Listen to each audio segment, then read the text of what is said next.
मित्रांनो, माधुरी हातकणंगलेला परत आणण्याबाबत रविवार दिनांक 3 ऑगस्ट रोजी नांदी ते कोल्हापूर जी पदयात्रा झाली त्याविषयी आमच्या घरातील एक संवाद।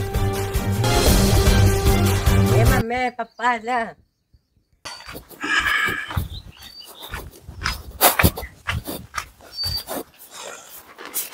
अहो एवढा कसा वेळ?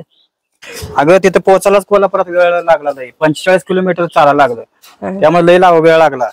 आणि संध्याकाळच्या वेळेला ते पत्र दिलं जिल्हाधिकारी कार्यालयात, त्यामुळे वेळ लागला ना।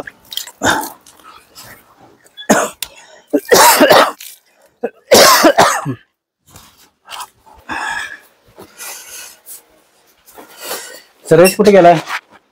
हाय पलीकडे खोलीत अभ्यास करायला लागलाय। त्यांनी माधुरी आत्तीला सोडलं काय? पाठवून दिले काय त्याने?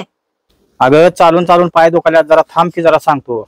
मग मी चहा घेऊन येऊ काय 2 मिनिटात? नको राहू दे, नंतर घेतो। आता पहिल्यापासून सांगतो, नानी गावातील सर्व लोक लहानापासून मोठ्यापर्यंत सर्व लोक या मोर्चामध्ये सामील होते कोल्हापूरला जायला। आपल्या भारतीय परंपरा, प्रतिष्ठा आणि आपली अतिशय मोलाची असलेली दक्षिणाची शान म्हणजे माधुरी यांना, या हत्तीला अंबानी यांनी बेकायदेशीररित्या वडतारा येथे नेल्यामुळे आपण सर्वजण कोल्हापूर जिल्हाधिकारी कार्यालयावर 45 किलोमीटरची पदयात्रा घेऊन जातो। मग लय गर्दी होती काय? अगं रस्त्याला बगल तिकडे लोकच लोक होते, अशी लांबच्या लांब रांग होती। बगल तिकडे सगळे लोकच होती मोर्चामध्ये। तसंच माननीय राजू शेट्टी तसेच त्यांचे कार्यकर्ते स्वतः आमच्या सगळ्या संघ चालत होते मोर्चाला। आणि ते काय म्हणाले तुला सांगतो आता।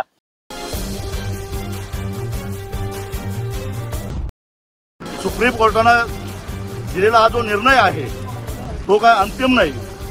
संविधानानं सुप्रीम कोर्टानं दिलेला निर्णय बदलण्याचा अधिकार या देशाच्या महामहिम राष्ट्रपतींना आहे। तिनं तिच्या भावना व्यक्त केलेल्या आहेत। 4 तास नांदणीमध्ये मिरवणूक चालू असताना तिनं पाण्याचा थेंब घेतला नाही, फळं घेतली नाहीत। एवढंच नव्हे तर रडत रडत ती गेली। ज्या माधुरीनं आमच्या 742 गावांचे प्रमुख असणाऱ्या मठाधिपतींना रडवलं, स्वतः रडली। यावरून माधुरीला नांदणी मठ सोडायचा नव्हता ते स्पष्ट होतं। आणि म्हणून माधुरीच्या वतीनं आम्ही सारेजण महामहिम राष्ट्रपतींना दयेचा अर्ज देण्यासाठी म्हणून जिल्हाधिकारी कार्यालयावर मूक मोर्चा घेऊन निघालेलो आहोत। तिथे कोल्हापुरात काय घडलं आणि माधुरी हातीनेला त्याने देतो म्हटले की नाही? काल संध्याकाळी 5 वाजता तो दयेचा अर्ज जिल्हाधिकारी साहेबांच्याकडे दिलाय आणि जिल्हाधिकारी साहेब तो अर्ज महामहिम राष्ट्रपतींना देणार। अहो मग माधुरी हाती आपल्याला कधी परत मिळणार?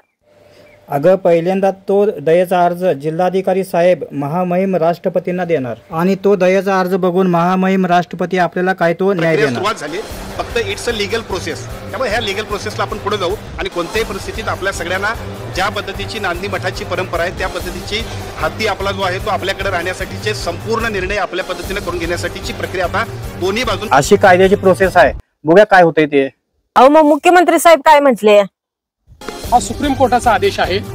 मी या संदर्भात मंगळवारी बैठक लावलेली आहे आणि या बैठकीमध्ये लीगल ऑप्शन्स काय आहेत, कारण सुप्रीम कोर्टाचा निर्णय आल्यानंतर आपल्याला माहिती आहे की सुप्रीम कोर्टाच्या वर आपण नाही आहोत। त्यामुळे याच्यामध्ये कायदेशीर काय तरतुदी आहेत किंवा कशा प्रकारे आपल्याला परत आणता येईल किंवा काय त्याची वेगळी व्यवस्था करता येईल, अशा सगळ्या बाबी त्या ठिकाणी आपण ठेवू। अगं त्यांनी सांगितले हा निकाल सर्वोच्च न्यायालयाने दिलाय आणि याबद्दल कशी वाट काढायची याबद्दल त्यांनी मंगळवारी मीटिंग घेणार आहेत। बघूया काय होतंय ते आता। मग लय दिवस लागतात काय त्याला? बघूया की जरा 2 दिवस काय वाट बघूया काय ते।